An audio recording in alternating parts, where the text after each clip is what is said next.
तो आज की वीडियो में हम समझेंगे pro rata allotment of shares. Pro rata allotment of shares किस तरीके से होता है, इसका ट्रीटमेंट बहुत ही इंपॉर्टेंट टॉपिक है आपके बोर्ड एग्ज़ाम के लिए, क्योंकि क्वेश्चन इन्हीं में से आते हैं। ठीक है, तो ध्यान से समझना। तो देखो, जब भी कंपनी शेयर इशू करती है तो ज़रूरी नहीं होता है कि जितने वो शेयर इशू कर रही है उतने ही लोग सब्सक्राइब करते हैं। सब्सक्राइब का मतलब बाय करते हैं या ख़रीदते हैं, उतने नहीं अप्लाई करते। जैसे कंपनी ने मान लेते हैं कि जो शेयर इशू करे हैं वो 1 लाख शेयर इशू करें, ठीक है। जब कंपनी का बहुत ज़्यादा नाम हो जाता है, बहुत अच्छी रेपुटेशन होती है, तो लोग 1 लाख शेयर इशू करें, लेकिन लोग अप्लाई बहुत ज़्यादा कर देते हैं। जैसे कि गवर्नमेंट जॉब की एक एप्लीकेशन आई है। अब जरूरी तो नहीं है कि एक सीट है तो इसका मतलब एक ही लोग अप्लाई करेंगे। 4000 सीट है, बट अप्लाई कितने कर रहे हैं? 10 लाख, 20 लाख। तो अप्लाई करने की कोई लिमिट नहीं होती। ऐसे इसमें भी है, अप्लाई कर दिया, मान लेते हैं 1.5 लाख लोगों ने, तो 1.5 लाख शेयर लोगों ने अप्लाई कर दिए। ये जो केस होता है जिसमें अप्लाई ज़्यादा कर देते हैं, उसको बोलते हैं ओवर सब्सक्रिप्शन। ओवर सब्सक्रिप्शन, समझ आ रही बात? तो जब कंपनी में लोग शेयर ज़्यादा अप्लाई कर देते हैं तो ओवर सब्सक्रिप्शन हो जाता है। ओवर सब्सक्रिप्शन के केस में क्या होता है, कंपनी के पास 2 ऑप्शन होते हैं। एक तो है कि आप पैसे को रिफ़ंड कर दो, यानी कि जिन लोगों ने ज़्यादा पैसा अप्लाई कर दिया है, शेयर तो मेरे पास 1 लाख ही है ना, मैं तो 1 लाख ही दे सकता हूँ। अब जो लोगों ने ज़्यादा पैसा दे दिया मुझे, क्योंकि अप्लाई करने के टाइम पे पैसे देने पड़ते हैं, फ्री में कोई अप्लाई नहीं कर सकता। एप्लीकेशन के जब एप्लीकेशन देते हैं, अप्लाई करते हैं, तो उसकी एक एप्लीकेशन मनी देनी पड़ती है कंपनी को। वो कुछ भी हो सकती है। जैसे मान लेते हैं कि एक शेयर 10 रुपये का है, तो कंपनी कह सकती है कि आपको 2 रुपये देने हैं आपको एप्लीकेशन के, तो उनका पैसा वापसी दे दो। एक तो ये ऑप्शन है। लेकिन दूसरा होता है pro rata. Pro rata allotment. अब इसका मतलब क्या होता है? इसका मतलब ये होता है कि आप शेयर पैसे वापसी ना दो, पैसे वापसी ना दो, बल्कि उसका जो ज़्यादा पैसा आ गया है वो आप अगली जो उससे पैसा मंगाने वाले हो, अगला पैसा जो मंगाने वाले हो, उसमें उसका पैसा एडजस्ट कर दो।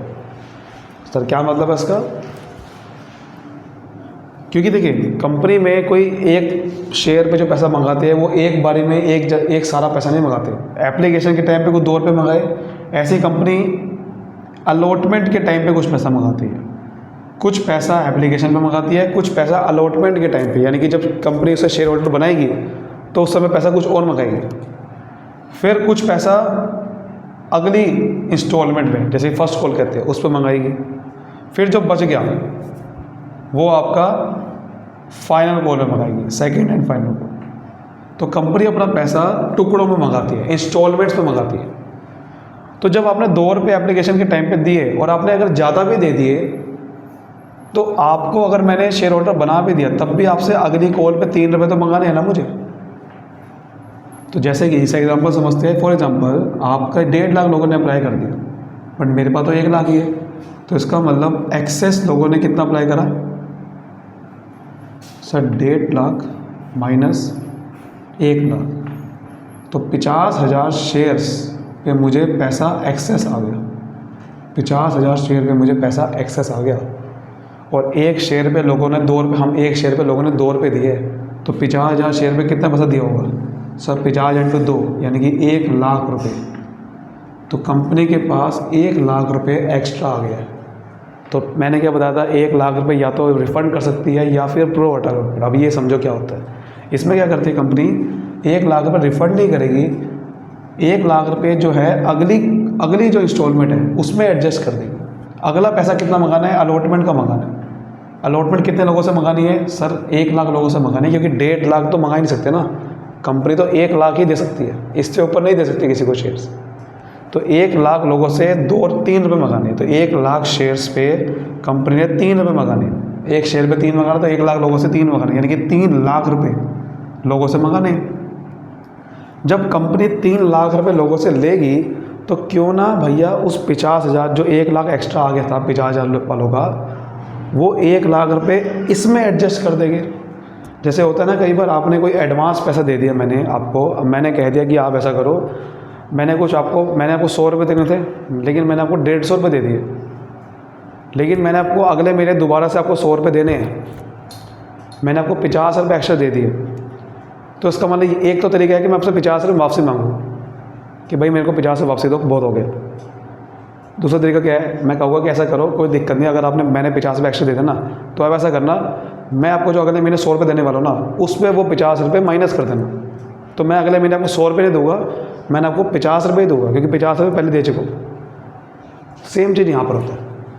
जब कंपनी 3 लाख रुपये मंगाएगी इन शेयर वालों से, वो कहेगी देखो भैया ऐसा है, मैं 1 लाख रुपये आपको एडवांस दे चुका हूँ, एप्लीकेशन के टाइम पे मेरे से आपने 50,000 शेयर पे ज़्यादा पैसा मांगा लेता, 1 लाख रुपये, तो 1 लाख रुपये पहले दे चुका हूँ, तो 3 लाख रुपये नहीं दूंगा मैं 1 लाख रुपये मेरे माइनस करो उसमें से, मैं आपको 2 लाख रुपये ही दूंगा।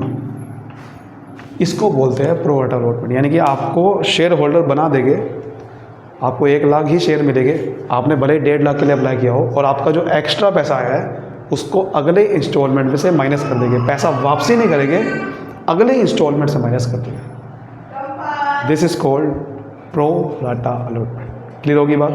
अब इसको थोड़ा सा जनरल एंट्री के थ्रू समझते हैं। जनरल एंट्री कैसे करती है इसकी जनरल एंट्री कैसे होती है? सबसे पहले तो एंट्री यही होती है कि जब पैसा आता है कंपनी में, तो सबसे पहले क्या होती है, bank account debit to share application account. जब कंपनी के एप्लीकेशन का पैसा आता है तो पहली एंट्री यही होती है। और ये कौन से अमाउंट से होती है? जितना लोगों ने अप्लाई करे, अप्लाइड शेयर्स से। अगर 1.5 लाख लोगों ने अप्लाई करा तो 1.5 लाख इंटू कितने की एप्लीकेशन है, एक एप्लीकेशन, एक शेयर पे कितना पैसा मिलेगा। दूसरी एंट्री होती है जब शेयर एप्लीकेशन मनी का पैसा हम ट्रांसफ़र करते हैं कहाँ पर, share capital account, share application account debit to share capital account. लेकिन ये वाला जो पैसा होता है वो अप्लाई शेयर के हिसाब से होता है, और शेयर कैपिटल जो पैसा होता है वो अलॉटेड शेयर, अलॉटेड का मतलब जितने हम शेयर दे सकते हैं। अगर हमने 1 लाख इशू करे थे तो 1 लाख ही दे सकते हैं ना, तो अलॉटेड तो 1 लाख ही हो सकता है, तो जितने अलॉटेड होते हैं वो यहाँ आता है। अब जो अगर उसका एक्सेस पैसा आ गया, मैंने क्या बताया, उसका एक्सेस पैसा कहाँ एडजस्ट कर देते हैं, अगली जो कॉल होती है। अब अगली कॉल का जो नाम लिख देंगे, नाम नहीं पता तो क्या लिखते हैं, कॉल्स इन एडवांस अकाउंट, और अगर नाम पता है तो उसका नाम आ जाएगा। जैसे कि ज़्यादातर जो पैसा एडजस्ट होता है वो अलॉटमेंट में ही होता है, अगली कॉल, क्योंकि अगली इंस्टॉलमेंट अलॉटमेंट होती है। अगर अगली कॉल पे भी पैसा एडजस्ट पूरा नहीं हो पा रहा है, अगर अगली कॉल पे भी पैसा पूरा एडजस्ट नहीं हो पा रहा है, तो उससे भी अगली कॉल पे एडजस्ट कर देना होता है, लेकिन ऐसा केस बहुत कम होता है। मतलब अब मान लो कि मैंने क्या बताया था कि जैसे कि एक्स्ट्रा पैसा 1 लाख रुपये आया, लेकिन मान लो अगली कॉल पे ही आपको सिर्फ अलॉटमेंट में सिर्फ 50,000 ही मंगाने हैं। इसका मतलब क्या है? इसका मतलब ये है कि अगर 1 लाख रुपये एक्स्ट्रा पैसा, तो 50,000 से तो पूरा एडजस्ट नहीं हो सकता। आप 50,000 पे इसमें एडजस्ट कर सकते हो, लेकिन बाकी के 50,000 रुपये एडजस्ट उससे अगले कॉल पे ही हो सकते हैं। समझा रही बात? पहले 50,000 रुपये सिर्फ इससे हो सकते हैं, बाकी 50,000 अगली कॉल पे भी करना पड़ेगा, तो उसका भी नाम आ जाएगा to share first call account, जो भी अगली कॉल में। समझ आ रही बात? ये चीज़ होती है, ठीक है? समझ आ रही बात? जैसे कि एक क्वेश्चन को तो समझ लेते हैं कि एंट्री कर कैसे रहे। देखो कई बार मिक्स भी हो जाता है। देखो कई बार कुछ, देखो मेरी बात ध्यान समझना, एक क्वेश्चन को तो समझते हैं। जैसे मान लेते हैं कि 1 लाख लोगों ने शेयर अप्लाई करे, लेकिन 1 लाख हमने इशू करे, लेकिन लोगों ने 2 लाख शेयर अप्लाई कर दिए।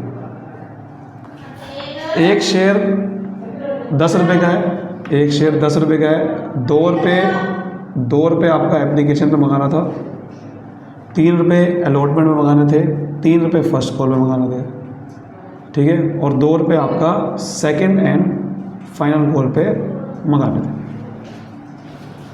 मान लेते हैं कंपनी ने कहा कि हम 10,000 शेयर वालों को कुछ पैसा, मतलब कुछ शेयर नहीं देंगे।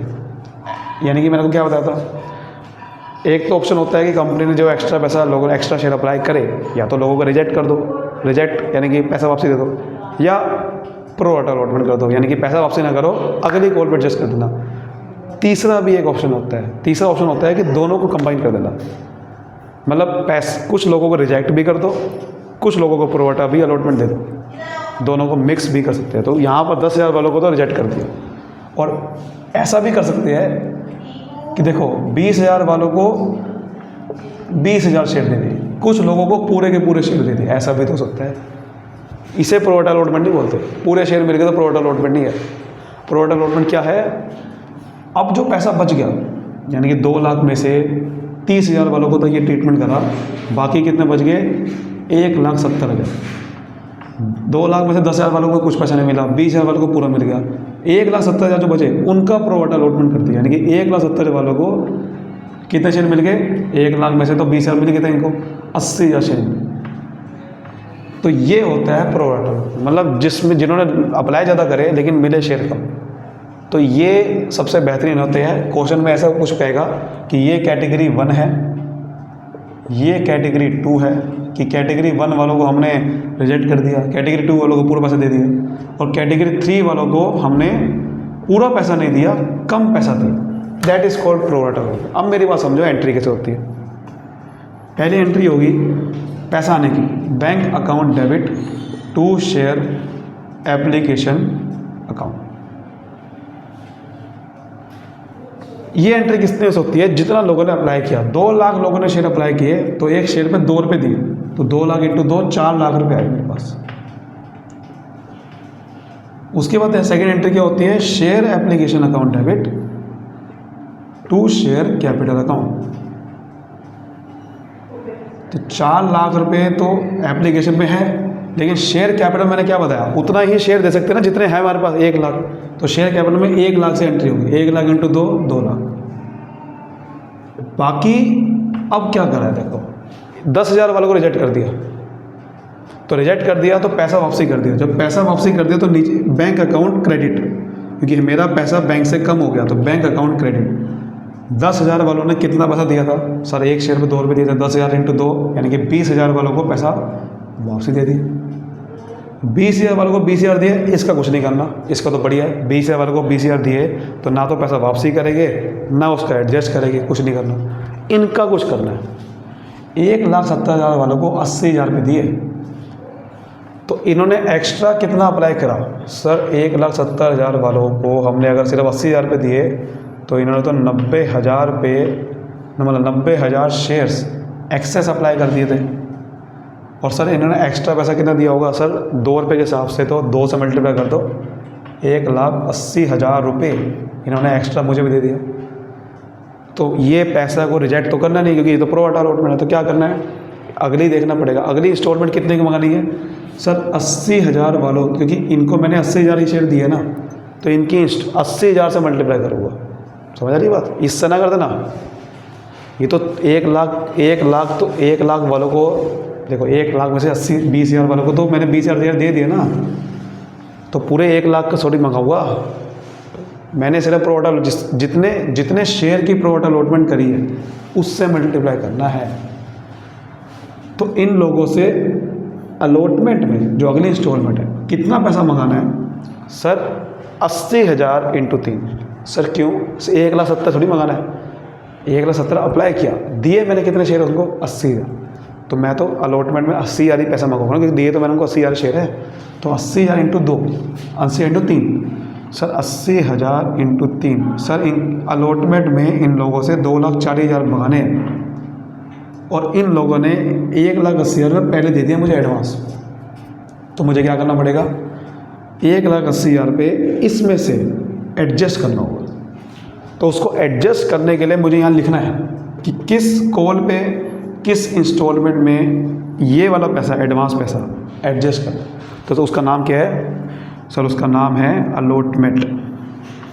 तो यहाँ लिखना है टू शेयर अलॉटमेंट अकाउंट। नाम नहीं पता तो लिख दो कॉल इन एडवांस अकाउंट। तो आप चेक करोगे तो ये सब कुछ प्लस करके ये मैच होगा एंट्री, ये मैच होगा। देखो 4 लाख ही आ रहा है, ऐसा करना होता है। समझ आ रही बात? इस तरीके से आता है कई बार, इस तरीके से क्वेश्चन में आपको स्टार्ट करना होगा। तो आज की जो वीडियो थी वो सिर्फ इतनी ही थी।